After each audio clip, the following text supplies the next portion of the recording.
Hello, trampoline friends. Welcome to Trampoline Insight. Today is episode 25. That is right, episode 25. And we bring another guest with us. And this one has a long experience in our sport by wearing many, many hats. Joining us today is an FIG brevet judge who judged at every single Olympic Games from 2000 to 2016. He's a former athlete that competed at 4 World Championships, one where he broke a difficulty world record. He's a former FIG TC member and a coach of a world champion, just to name some of his accolades. Please help us welcome Ulf Andersson of Sweden. Good morning, Ulf. How are you? I'm very well, thank you. We're having some great weather here in Sweden for once, so I'm happy for that. You better enjoy that. Yeah. Usually we have 2 days of summer. What is good weather in Sweden? Well, for the last couple of weeks we've had around, it's a little bit less now, but around 30 degrees Celsius. So that's hot. That's pretty hot. Yeah, for Sweden for sure. That's nice.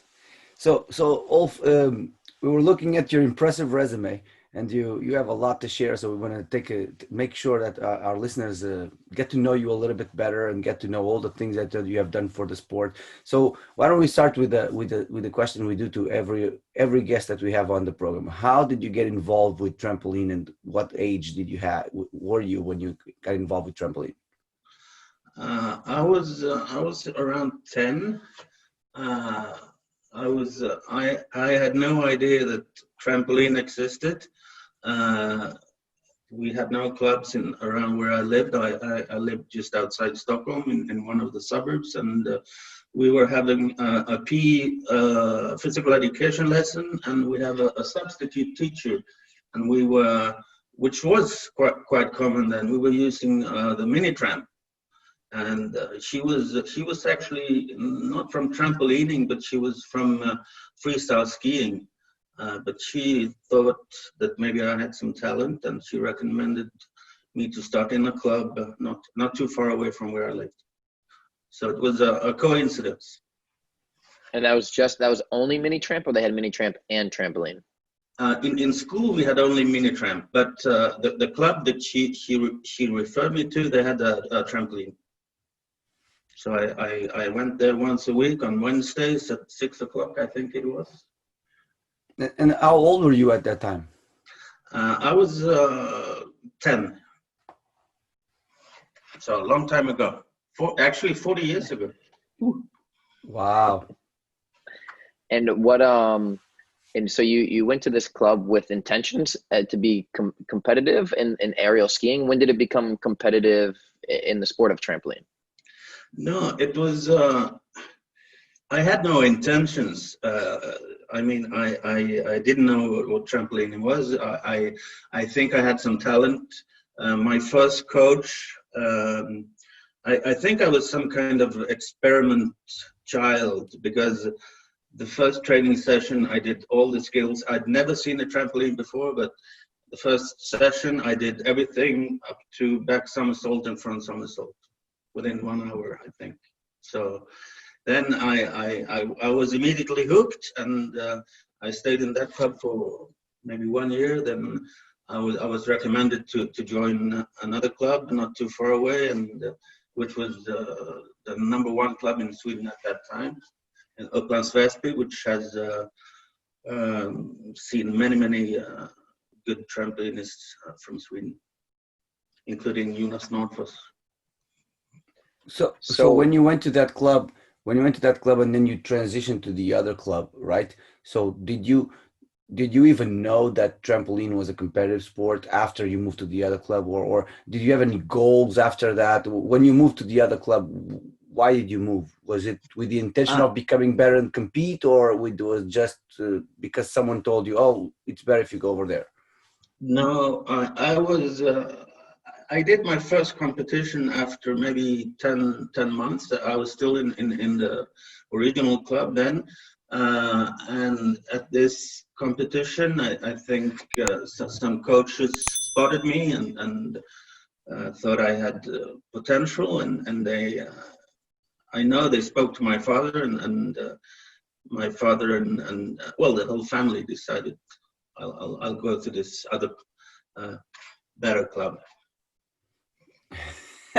So after all those changes in that better club, so how many European championships did you participate, and how many world championships did you participate on? My first was in 85. I did 4 Europeans, 5 Europeans and 4 World Championships. Or actually, I did 3 because in '88 I was there, but I couldn't participate because I was sick on the day of competition. Oh wow, okay, interesting. That the same thing happened to me on my first European Championship, but I was an alternate.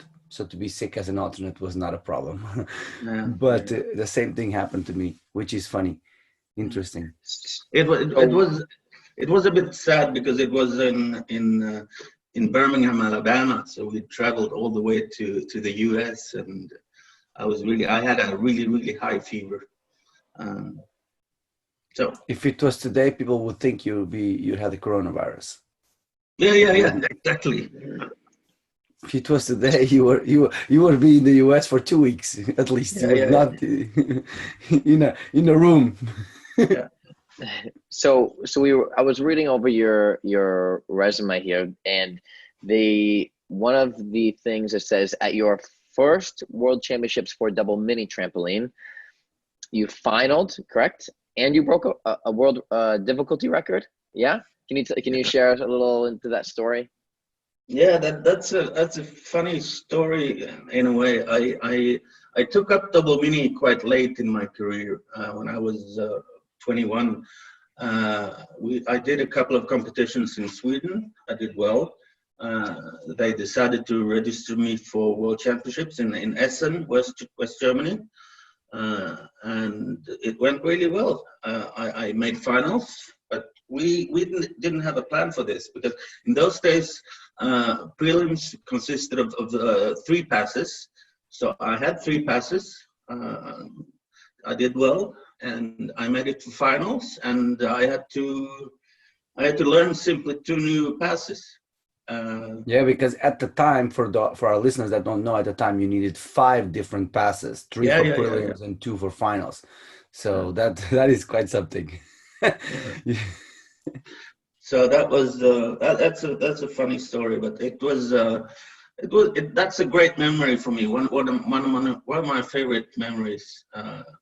And many of the guys in that finals were like legends, like Adrian Wareham and Carl Hager and all the Portuguese. That's a good memory. You have other good memories, I know, because in 1993, when you were European champion tied with 3 more. So we don't see that 4 people on the first place. So we don't see that very often nowadays because FIG took steps for that not to happen, right? Or tried, because it's still impossible to take all the steps, but tried. So how was the feeling of being with the whole team on the podium of 4? Well, it was great. I really was so happy to win a gold medal, and at least 2 of the others, Jorge Pereira and Luis Nunes, who were good friends of mine. Pascal Robles from Germany, I didn't know really, but so it was great to share this, and I suppose we were all a bit surprised. And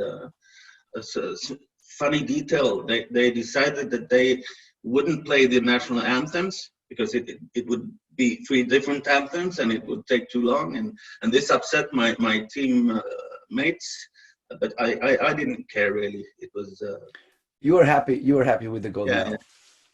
Yeah, but so I guess my question is, at the time European Championships was still 3 passes on the prelims and then 2 in finals, right?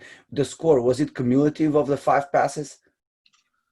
Or did it go to 0, or did it start new life finals for the 2 last passes? Do you remember? It was New Life finals, probably one of Okay. the first years. Okay, Yeah. so it That made would it have a been little bit even easier, I guess. more. That would be even more impressive if they tied after 5 Yeah, Right? battles. No, that was my question. If they tied after 5, that would have been like really, really something. Mm. Definitely. Wow. So you achieved a lot of big titles as an athlete. What were when you were training? What were your goals and what was your training regimen like? My goals were probably not very precise. I wanted to be as good as I could be. I never specifically dreamt of winning medals or so, but just to reach my highest possible level. Um, I had some idols like Stuart Matthews and Vadim Krasnoshapka. I looked up to them a lot, and but I was always much better at training than competition. So uh, I can feel today in retrospect that I never really reached my potential, but. We for the majority of my career, we worked out on the trampoline five sessions a week, maybe lasting 2.5 hours. Um, Most of the time, I mean, physical preparation was not a big thing back in my days, so we didn't spend a lot of time on flexibility and strength and stuff like that. But maybe for 1 or 2 years towards the end of my career, we started to, or I started to be better at it. So, and this might be a hard question. I understand, but was there like a coach that really influenced you on your career? And you talked a little bit of your idols, and did you only see them in competition, or were you able to see videos at the time? I don't know, probably not. It's not as easy as today that there are videos everywhere. Instagram, Facebook, everyone can see and look at what other people are doing. But at the time, there was none of that. So you could only see them in competition. And was there a coach to guide you, one that you would say that person truly was the one that transformed me and made me a better athlete? Not really. I had some really good coaches, including you wouldn't know the names, but Don Bing and Bosse Söderlund. But the coach that influenced me the most was probably Jan Rosén, who is he was my double mini coach. He never really coached me on trampoline, but he's the coach that has influenced me the most as an athlete and as a person. And I'm really grateful to Janne, who's now is a good friend of mine, of course. That's awesome. Let's fast forward because you have a lot of different things in that you've done in this sport. So can you tell us what your involvement in the FIG? I know you sat on the TC, right, for a little bit. Did you have other positions as well? Yes, I started so I stopped my career in 1993. Then the same year I became an international judge, and so for me, I've never been away from the sport, or I've never been actually away from the international trampolining. So right away, I started judging world championships and so on. So I suppose I was a pretty good judge, difficulty judge, and so I ran for the TC in 1998. I really wasn't elected. I was first reserve, or how to say, but then there was an American who was elected to the TC then, Tim Schlosser, but he decided not to take the position. So I got into the TC led by chance. This was in 1999. I then stayed on the TC, had a lot of good times in the TC. I stayed for 10 years. Then I was offered a job, professional position in the FIG headquarters in Lausanne by the Secretary General at the time, who you both know, Andre Spieler. He's now retired, but Andre offered me a job in Switzerland, and I was there for 3 years. So that's the short version of my history in FIG. What was your position in Lausanne that you were working at the FIG headquarters? We were a couple of us. It was in the sports department, so I think my title was sports event manager. Yeah, sport event manager. So I was in the beginning. I wasn't responsible for trampoline, but because I wanted to, I was in charge. My responsibility was men's artistic and apparatus commission and also liaison with Swiss timing, Longines. So it was a very diverse job. I enjoyed those 3 years in Lausanne. But you have other things in the FIG that you did. You're also an expert for the FIG Academies, and for me, the academies is such an important topic, I think, because in the America side of the world, I don't see a lot of academies being done, or let me rephrase that. South America kind of does a couple, but in the North America side of the world, we don't really grab the academies as much as we should, in my opinion. So I would like to hear your thoughts. I know you prepare or help prepare building the curriculum for the academies and all that. Tell me, why don't you explain a little bit to our listeners what the academies are? Because I don't think everyone really knows what the academies are and how important they can be, in my opinion. Okay, so the FIG Academy is a education system, a coach education system. And it's worth mentioning that not all international sports federations have this. Very few, actually. But FIG has it since... it must be 20 years now. It was started by Adrian Stan, who was in Romania and then in Great Britain, and then developed by Hardy Fink, Canadian guy. Canadian everything. I think Hardy is a little bit of everything. Hardy is everything. Hardy is beautiful biomechanicist is everything. Yeah.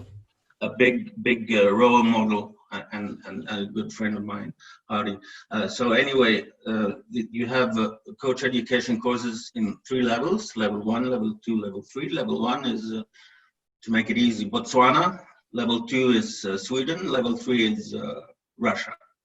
So, and it's all the courses are a week long, so 7 days.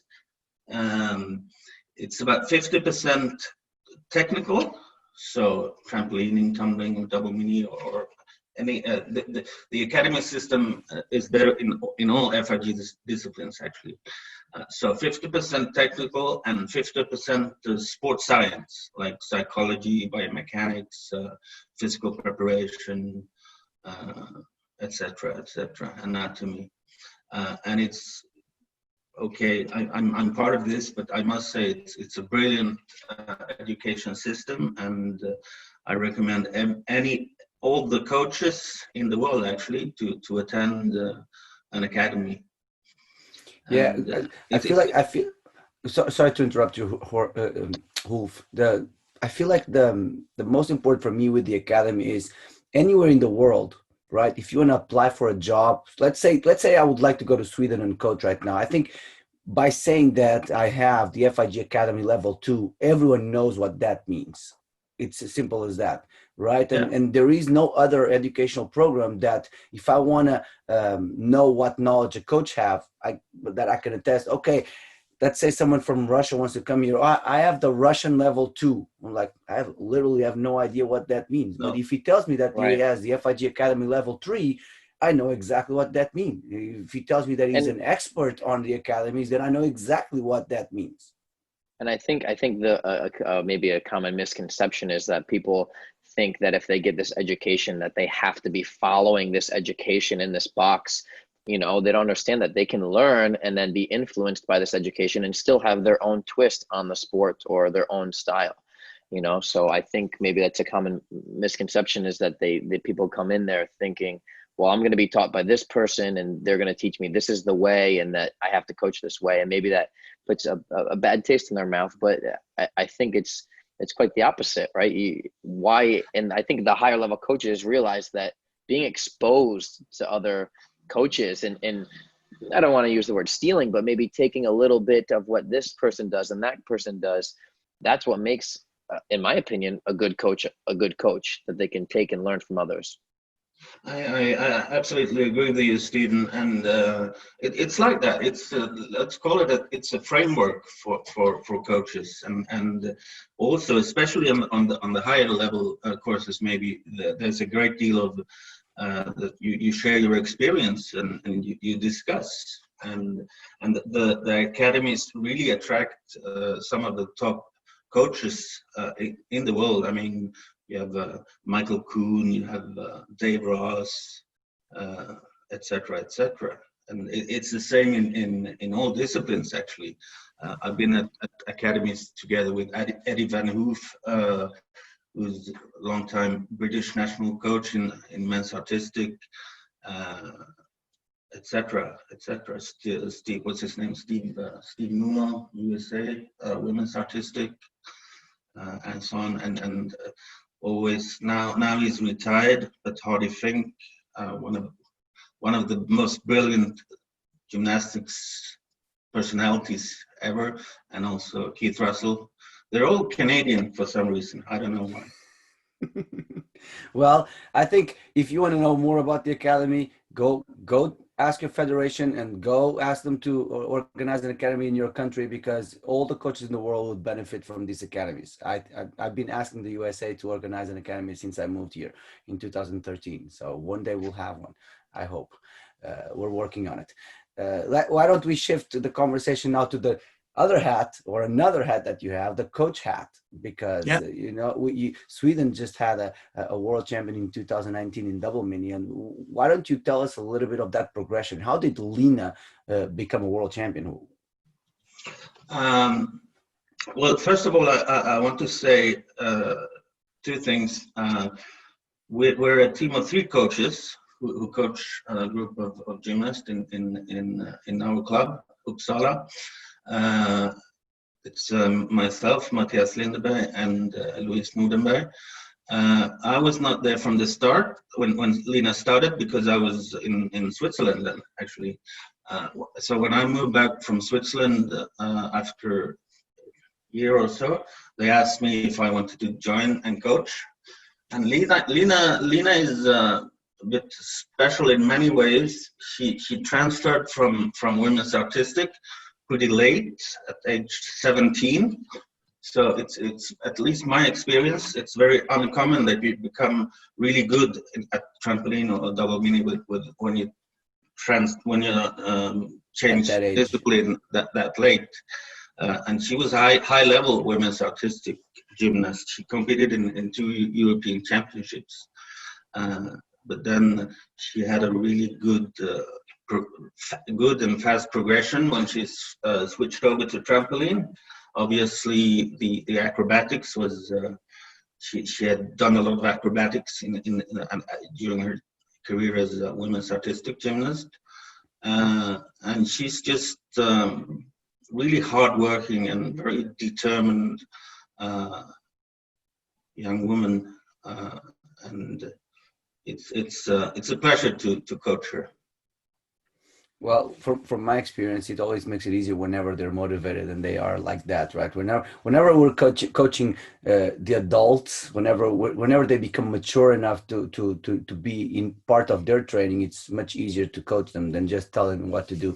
And that, of course, I feel Lina is already at that stage, and she wants to do it because she wants to better herself and she wants to be better and the best. Obviously, that's why she was world champion in 2019. But I think you deserve a congratulations as well, because you are part of that success. You brought her to that stage, and you were part of that success, and I think that's important. We would like to know a little bit the structure of Sweden. We'd like to know a little bit how does Sweden works with your national teams, with your athletes. So when do you guys pick them up, and when do you guys start training together, if you even have any camps or something like that? Can you tell us a little bit about that?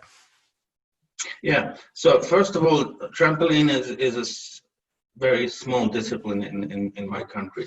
I don't know. This is like a big failure, I think, because it potentially it could be much more popular than it is, but we'll see in the future. So basically, we have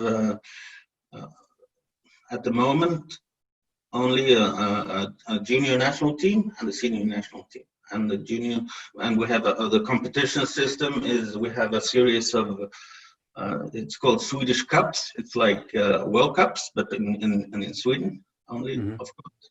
And so we all meet.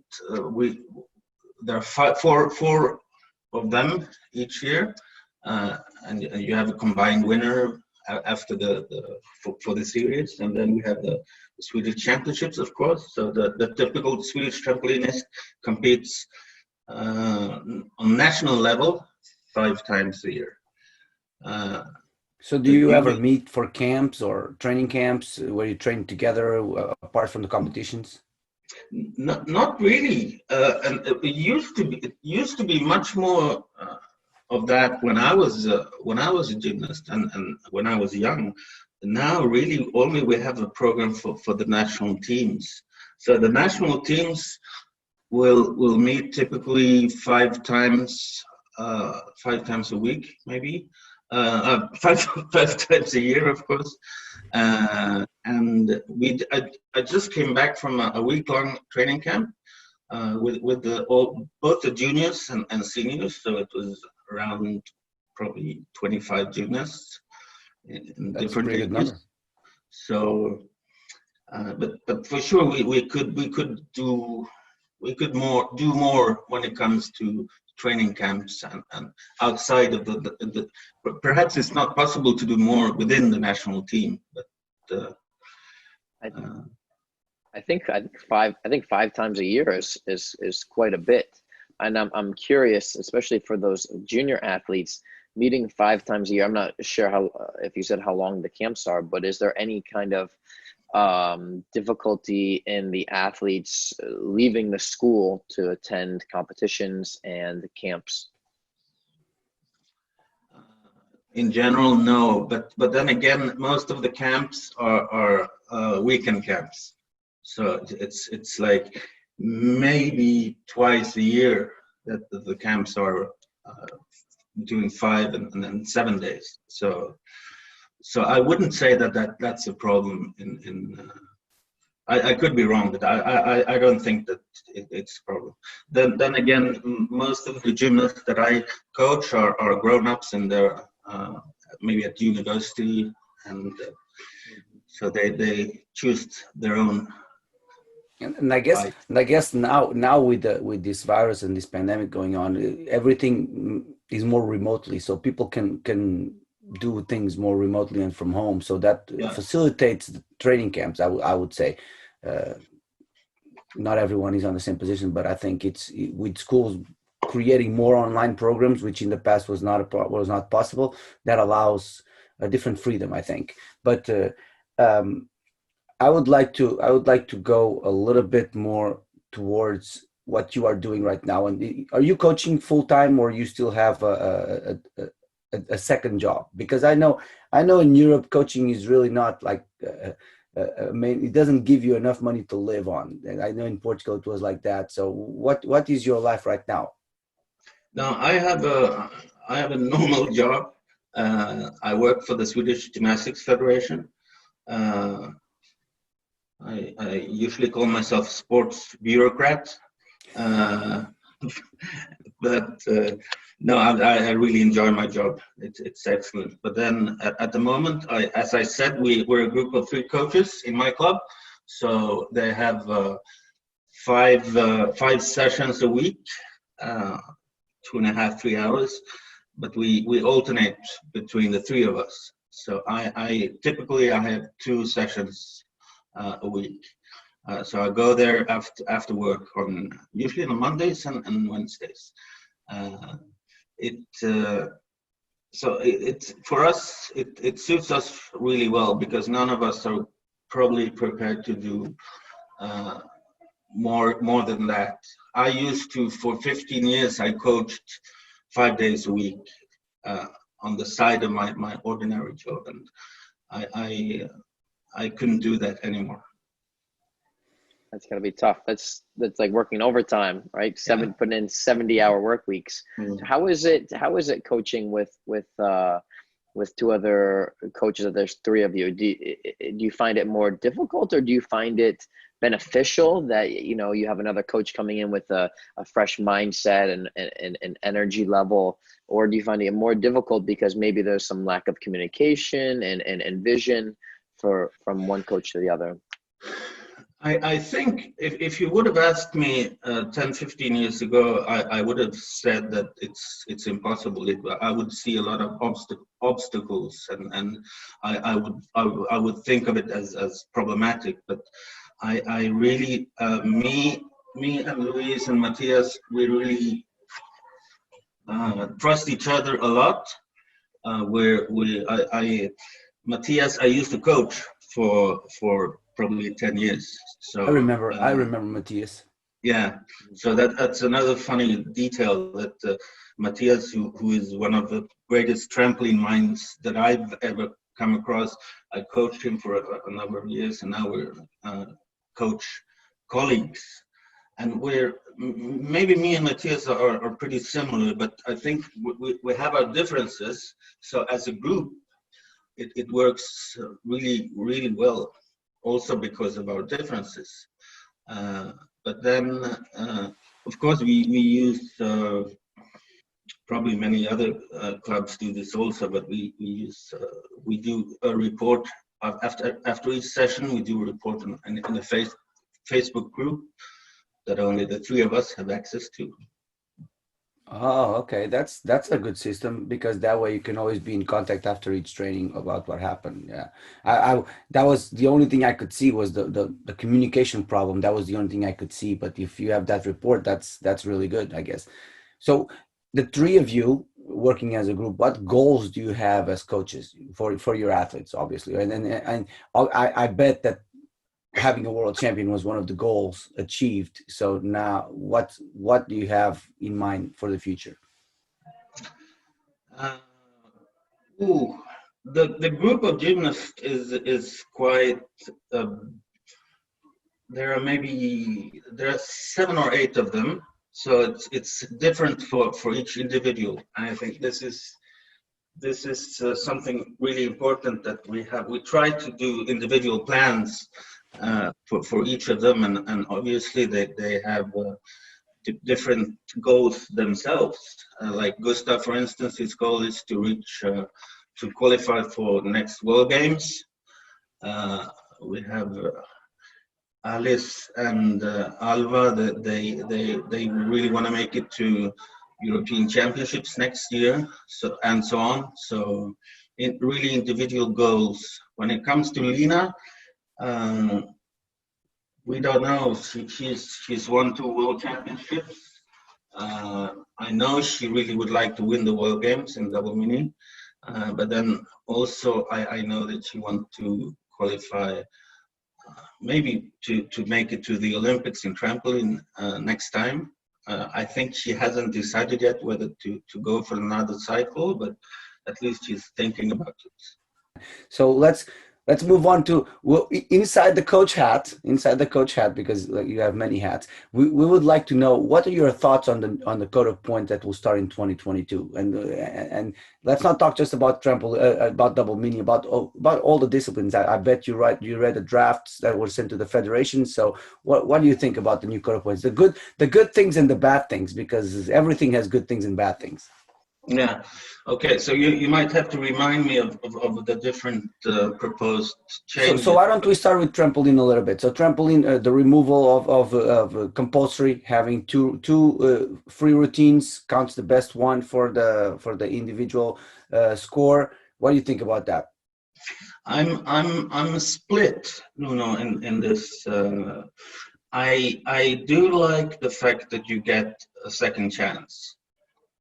Really, I think that's been a sort of a weakness in our sport for a long time, because even in most sports you have the possibility to compensate. You have that possibility even in gymnastics, in other disciplines, to a much larger degree than in trampoline up until now. So I like that. Uh, I'm not too sure about the abolishing the compulsories, because the set of rules is what that's a really strong signal to the federations, to the national federations, to the coaches, and ultimately to the gymnasts.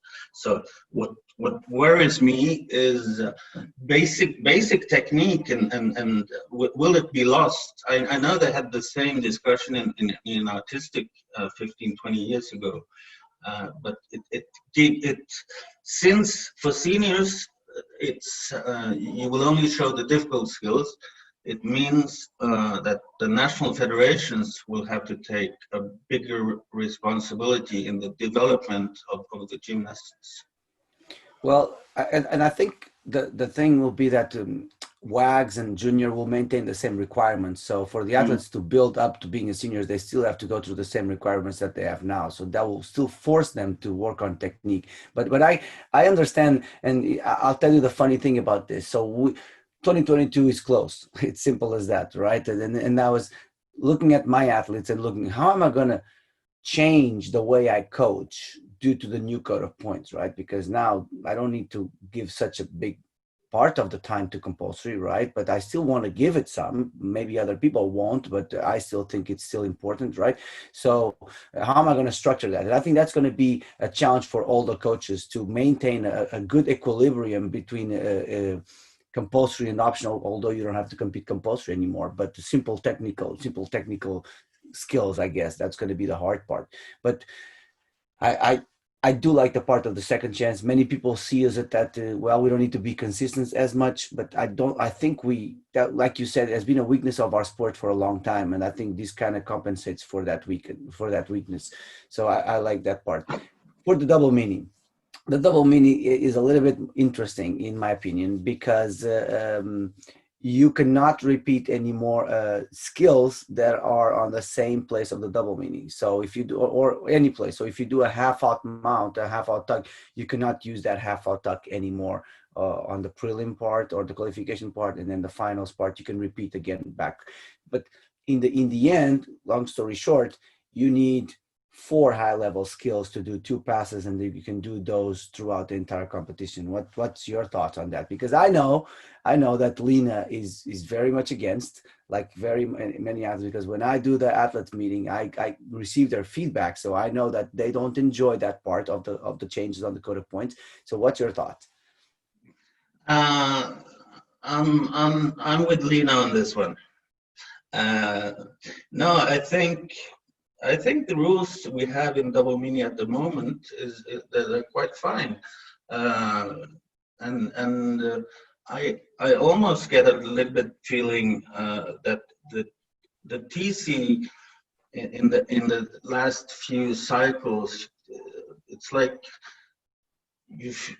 like the TC feels an urge to change for the sake of change. This is my feeling as an outsider. I think that if it's not broken, then there's no need to fix it. Of course, you can always improve rules and regulations, including double mini, but I think this is a step back. I think the fact that you're not allowed to repeat any skill at any position will hurt the women. It's not a problem for the men, but also for boys. at a certain stage of their development, and for most of the ladies, really, it's going to be tougher for them. At the same time, it's going to be much easier, and I think there's a risk that certain parts of the competition, like the finals, will be boring because all the girls will do half-out pike, full foot straight. I hope Lina won't do half-out pike, full foot straight. I hope she No. I think it's possible it will lead to a more monotonous final. For the girls, I can agree with you on that, but defending the TC here a little bit, and I don't have to, but defending the TC here a little bit, I think it became a little bit of a culture nowadays on a lot of disciplines, not just ours, to try and react to the problem right away. There is certain things that they think people don't think it was optimal. Let's see how we can fix it. Right. And I noticed in trampoline, even before I was in the TC, starting in 2013, 2004, I think it was when the big shift happened.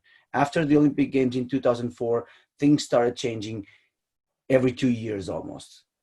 Every 2 years, there was something different. The difficulty changed right after the Olympic Games in Athens, and then time of flight got in, and then the bets changed. And there's like so many changes after 2004. And I don't remember until 2004 all these changes.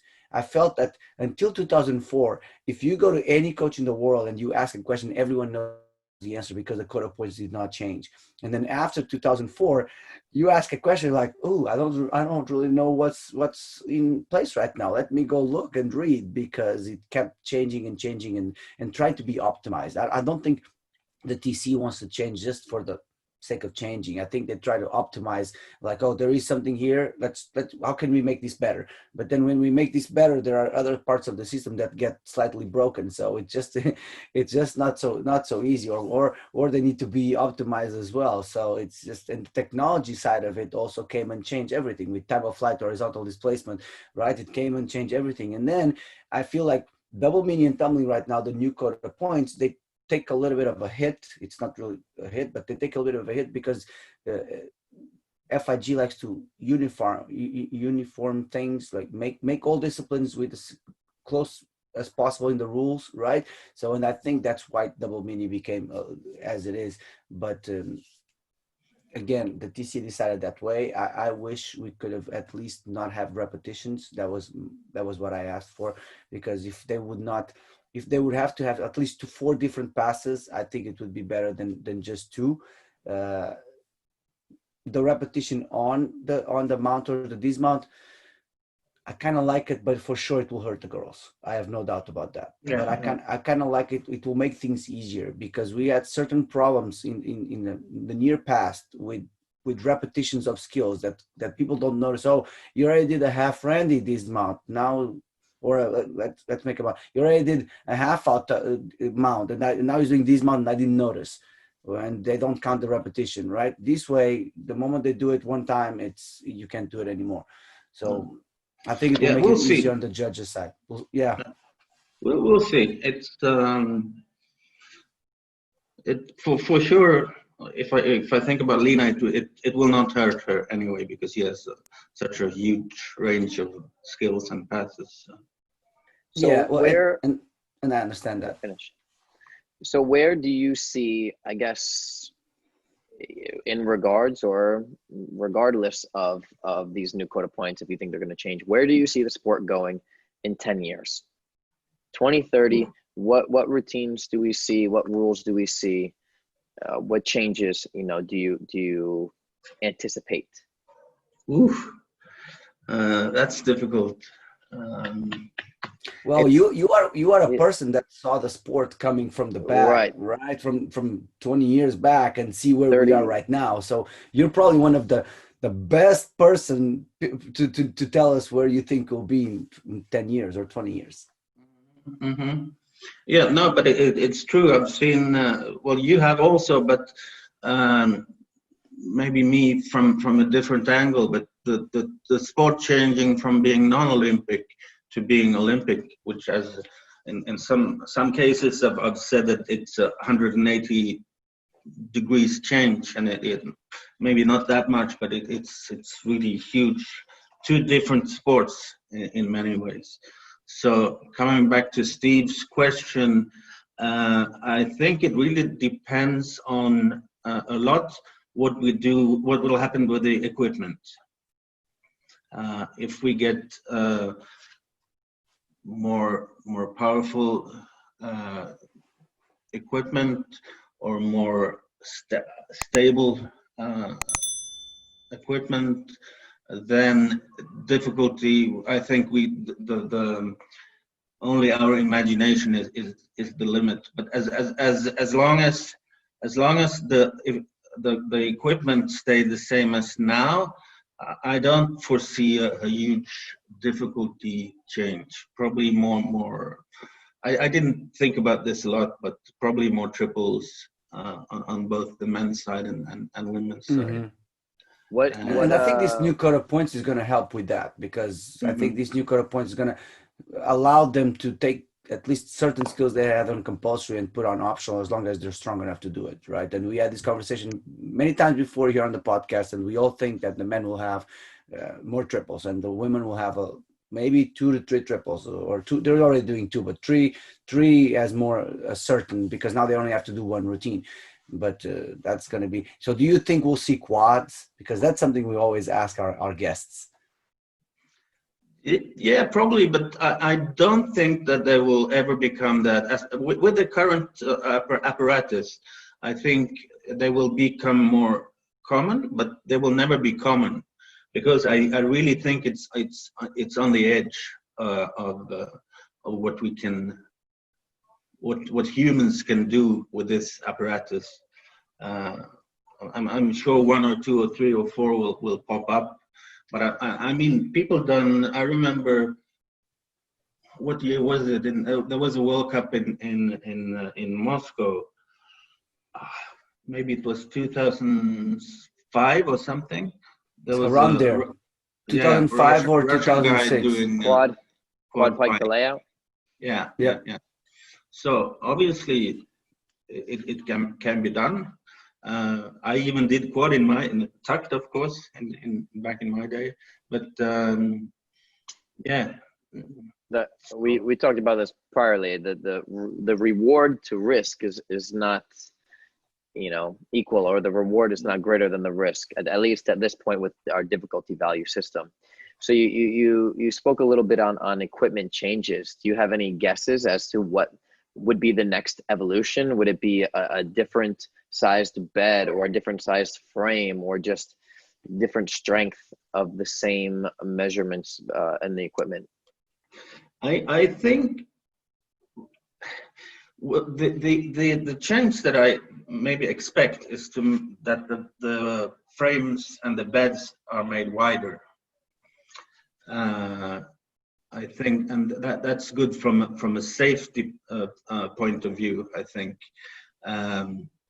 I've spoken to Dave Ross quite a bit about this, and I know there has been discussions in the TC also back in my days. If we make the frames wider, then we can make, but maybe not necessarily the I lost it there, but anyway, that's something that I. And what about for the double mini? Wider as well? Or it's really taller? It's yeah, maybe. I didn't think about this much, Steve, but no, I think I wouldn't like to see big changes in the double mini, because although I don't agree with people who say that the double mini is dangerous, but it's the natural reaction from a lot of people, even in gymnastics, and I think maybe that there is a risk if you make the double mini more powerful, that it could mean higher risks. I don't know. I didn't really think about it that much, but then with tumbling, I would like to see, and I know, Nuno, you've probably discussed this in the TC also, to move more towards like air tracks, and I think We did. that would help tumbling a lot. Maybe at the expense of double mini, I don't know, but it would make costs go down, and storage is so much easier with air tracks. And I know in So certain countries they've done this. Sorry, yeah. yeah. So just to finish that topic on tumbling, because I didn't have a question about double mini, but we did explore the air tracks, and we're still exploring the air tracks. I won't deny it. I think that's a step that the DC would really like to give.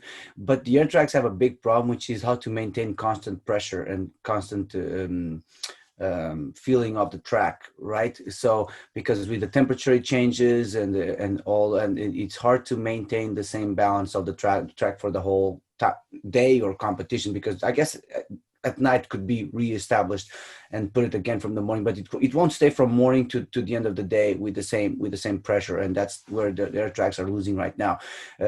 When I presented to the athletes, there was Christoph Willerton from Great Britain. He brought a good point that for me was totally unaware of at the time, which is the sound of the track. It's very important for them to maintain the rhythm that they're doing, and the air tracks will not have the same sound. But I do think that they can adapt to everything, because in Australia they did national championships with air track maybe last year or 2 years ago.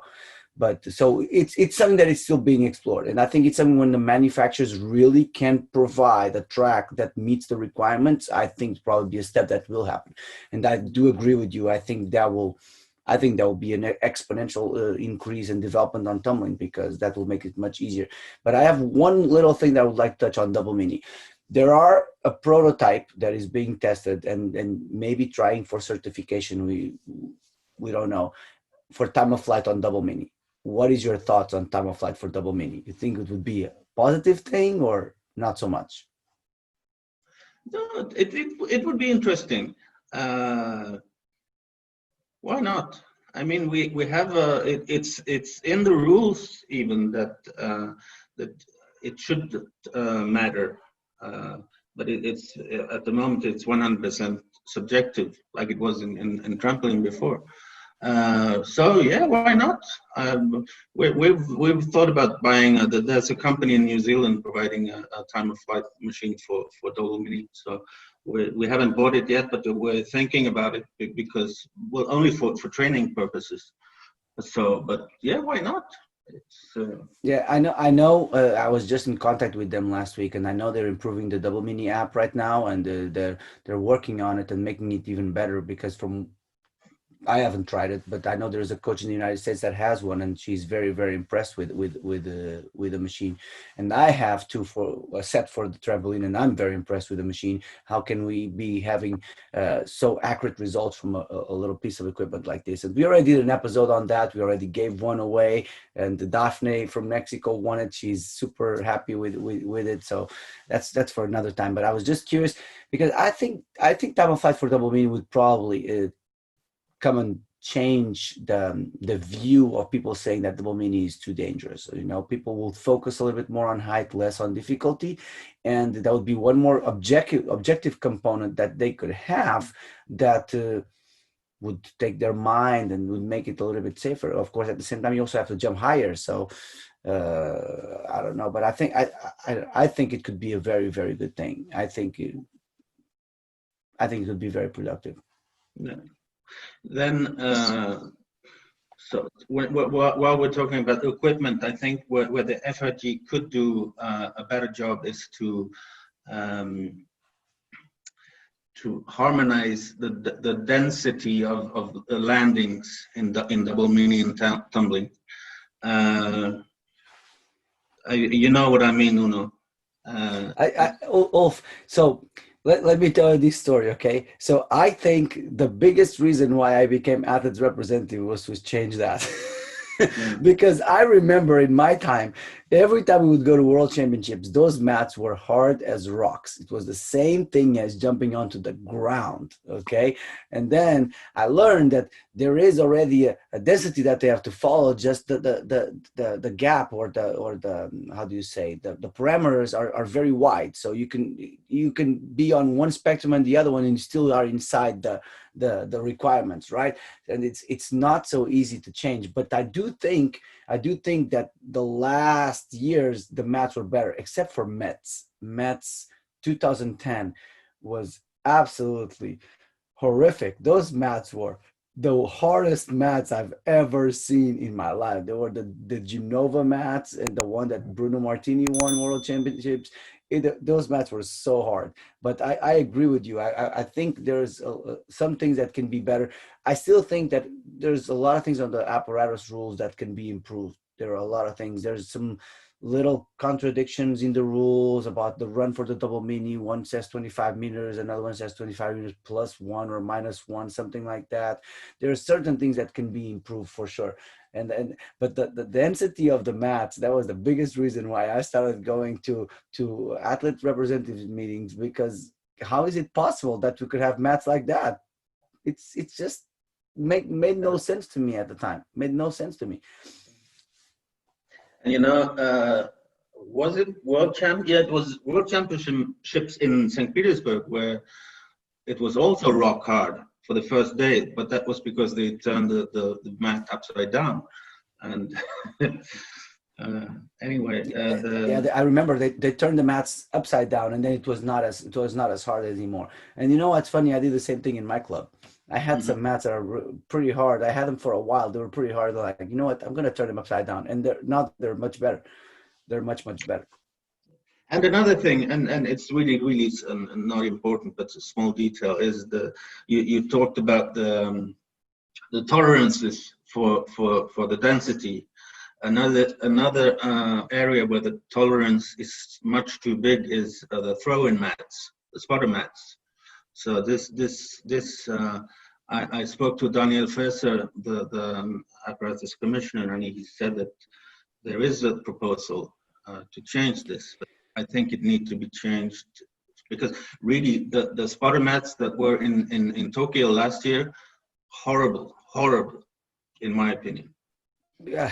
So never mind the brand. Never mind the brand. It was just too big, and I can tell you that Yeah. we talked about that probably like 2 or 3 years ago. We had that proposal ready more than 2 years ago. It's ready to go. We have the dimensions. We have the maximum weight that the spotter mat should have. Everything. It's just the process just takes long, and sometimes with so many other things, these little things get lost in the way. But these little things are the things that the coaches notice the most, because a spotter mat is what you hold in your hand to protect that athlete in a competition, right? So it's the things that matter the most of the times. It just get lost in the middle. Yeah. All right. So I think we're coming up probably about on our last question, because we're just about almost at an hour. So Ulf, you've been involved for decades. You've seen evolution. You've been to so many competitions. This next question might be tough for you, but out of all the programs in the world, which one, in your opinion, is best, and why? And I guess when I say best, I mean across all borders: results, retention, health, wellness, right?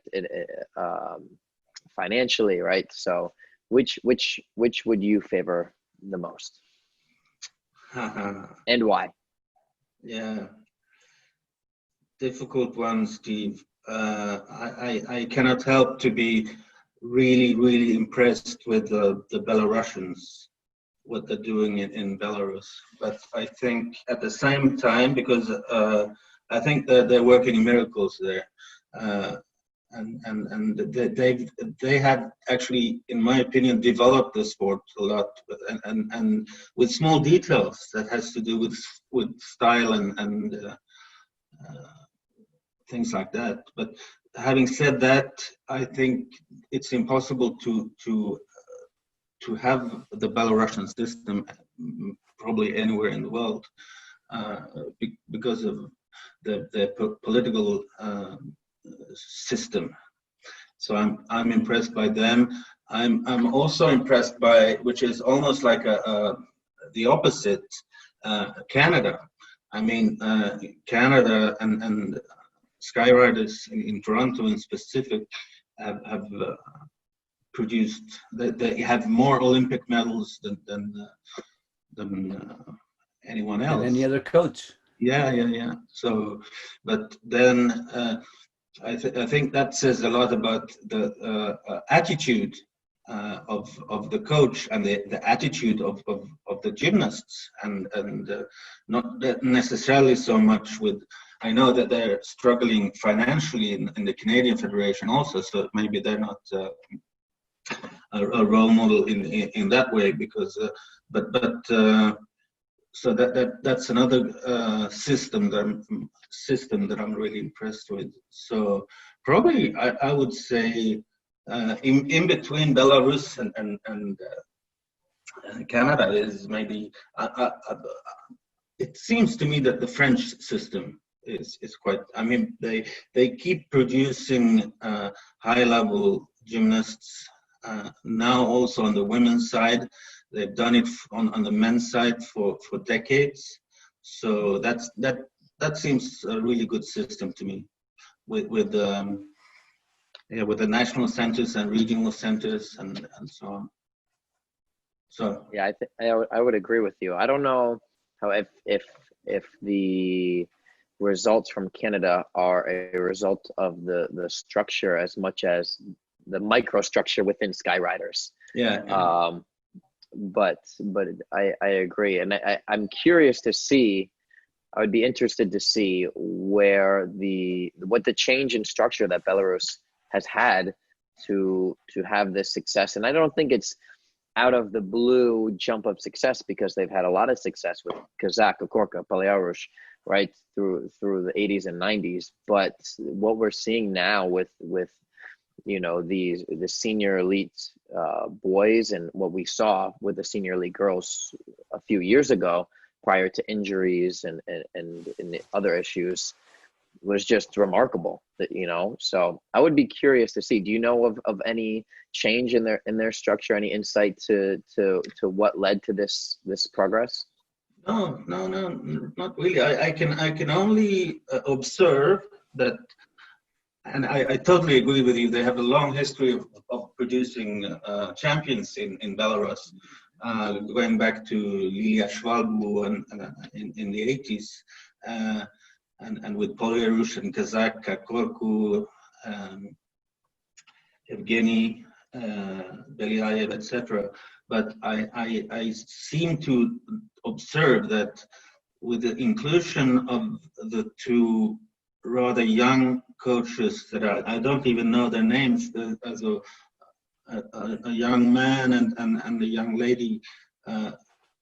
I think Olga, and I don't know the name of the men though. Yeah, when they started to appear, I think that at least they started to appear at the same time when Belarus made these last really excellent steps. So I have one final question, and I know we're past our time, but I think this is going to be a very important question for our listeners, and it's something that has been on the discussion topics for a while. And you talked a little bit at the round table at World Championships about it, and I just remember. So tell us your view on these age changes, because I know you're against the changes, but I would like to know, or I would like you to explain our listeners the reasons why you're against, because I kind of know already. Mm-hmm. Okay. And you're right. I feel really, really strongly about this. And I think it's a huge mistake by the FIG to have taken this step. Because basically, so what the rules and regulations says is the strongest signal that any federation can state.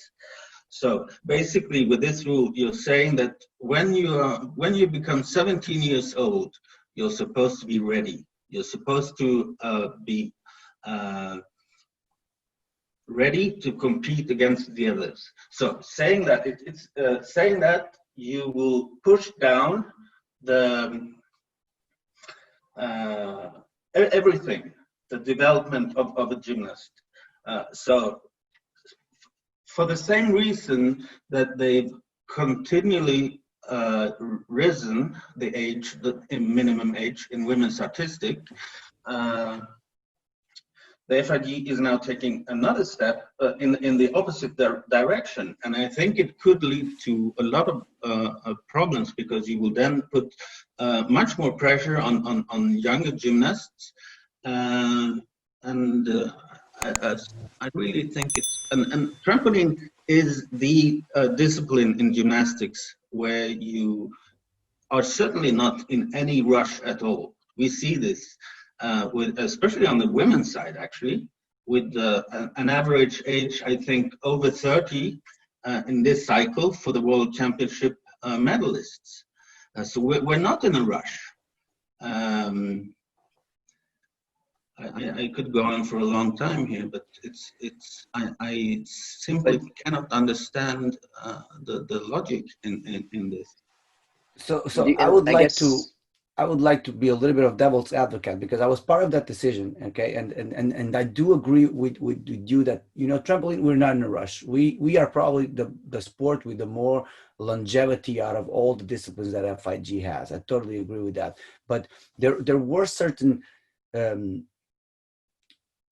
how do you say, discrepancies that we had in the ages that were not matching, right? So for example, we had the junior age from 14 to 17, but then at 17 you could either be a junior or be a senior. You would choose. You would have a gap year that you would just choose whatever you were, and it created so many confusions, because then you have Youth Olympic Games certain times, and then you have athletes that are like competing junior until the Youth Olympic Games, but then they are seniors after that, and it just, in my opinion, it was a little bit of a mess. I'm not saying that it's much better now, but I think logistically it's a little bit better. There were certain things that should have happened with those changes that never happened. For example, the Olympic Games should have been moved to 17 to match all the senior ages, and they were not moved to 17, they stayed at 18. So that kind of messed the system a little bit. So things are still not totally in place as they should. But I think one thing that happened was, and the reason why it came down and did not go up, was a little bit to match what the other disciplines are doing. Now, you tell me, okay, but maybe the other disciplines should have gone more up to match what we were doing. Okay, that's another point of view. I have nothing against that, but they didn't go up. So we try to go down and match a little bit. And then the another point, and Stephen can probably talk about this point better than I do, because I'm only in this country for 7 years, but in the big countries like Russia, United States, and China, right? We have this pressure of kids going to colleges so early and moving to place where there is no gyms, that at 17 years old, if they're not committed to this sport as a senior, they're gone, or they might be gone. Okay, it's very different in Portugal from my reality. Very, very different. You know, we can continue in our sport for many years because we live in a small country, so it's very easy to stay in a gym and do our normal life and match everything together. In bigger countries like we are, it's extremely hard. And Stephen can probably talk about this better than I can. I think also we at least, and again, my bias is only from my understanding of the United States, but the sustainability in trampoline is there. Our wear and tear on our bodies is not as significant as artistic. We can compete into our 30s, we can compete into our 40s like Daganatsa, right? It's possible. However, financially, it's not possible, right? Who wants to be 35 years old trying to, devoting 30 hours a week to trampoline and making $20,000 a year, you're still living with their parents, or still, just getting by paycheck to paycheck, right? And unless you're a successful athlete, then you're probably not receiving that stipend or that funding to help you live. Is it possible to go to college and then create a career outside of the sport and do the sport? I guess it's possible, but how often do we see that? I don't think it's very often. It's possible, but all the circumstances need to match together, I think, because you need to find a place to live that has a good club surround you or close to you, right? And the United States is so big, and there really is not that many clubs that have the equipment and the coaches to to bring you to the level that you would like to be. And I think that's another component that also came into the decision of the FIG. And I don't disagree with what you just said. I really don't. I just think that when everything is weighted on the scale, right, it just went that side. Simple as that. Yeah, but no, you really can't say that you want to harmonize with the other disciplines, because I mean, in men's artistic, they have 18. The men, but the women do not. But the women are younger. That's the problem, right? And what age is the rhythmic? What age do they become 16. senior? Right, 16, right? So, sorry? 11. I was taking a guess. 11. If they could have a choice, they'd probably be 11. I'm also of the opinion that women's artistic and rhythmic should be 18. But I wish Bruno Grandi was still here, because he would be totally on your side, I know, because he was a very big advocate of raising the ages to all disciplines. And he tried very hard, and he was successful in many of them. I'm curious to see as far as what health and safety standards there would be in this proposal, right, in regards to their age, whether it pushes them faster or slower, if there's any advantage or disadvantage, right? But so we're way over an hour, but so we're gonna have to wrap it up here. But Ulf, we appreciate your time, we appreciate your experience and your passion and all of the things that you've done for our sport, right? As any listener knows, our community is very small, and it pretty much runs on heart and passion. And we thank you for everything you've given to the sport and continue to give to the sport. And we look forward to Lina sticking around for 4 more years and to see you on the competition floor. And we hope our listeners as well got to know you. For those of you that don't maybe compete internationally, because I'd find it hard to believe that someone competes internationally and doesn't know who you are and seen you. So hopefully some listeners that aren't international get to know you a little better, learn about the sport, learn about where it can go. So thank you again 100 times over for coming on. And I look forward to our next chat, hopefully in person, under the right conditions, right? Yeah. Thank you, Ulf. Thank you for having me. Keep up the good work, and hope to see you soon, guys. Thank you, Ulf. That concludes our conversation with Swedish athlete, coach, judge, Ulf Andersson.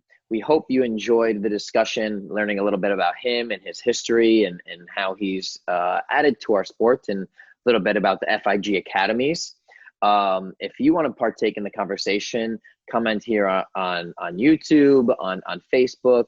You can also email us at trampolineinsight@gmail.com. You can message us on social media, Twitter @trampinsight, or on Instagram @trampolineinsight. You can also send us questions or voice memos by following the link in the description. Thank you again, you guys, for listening. We love doing this. We hope you guys enjoy it. And if we want to keep growing, we need your help. So go ahead and make sure you like us, subscribe, follow us on our smash that like button. And we hope we can reach more people in the community. And I think there's a lot of people in the community that maybe aren't competitors or big competitors internationally that would get a lot out from this, that we want to reach out to as well. So make sure you guys help us out by sharing, liking, and subscribing. And until next time, we'll hopefully you guys have a good listen. Bye, guys. Bye, guys. See you soon.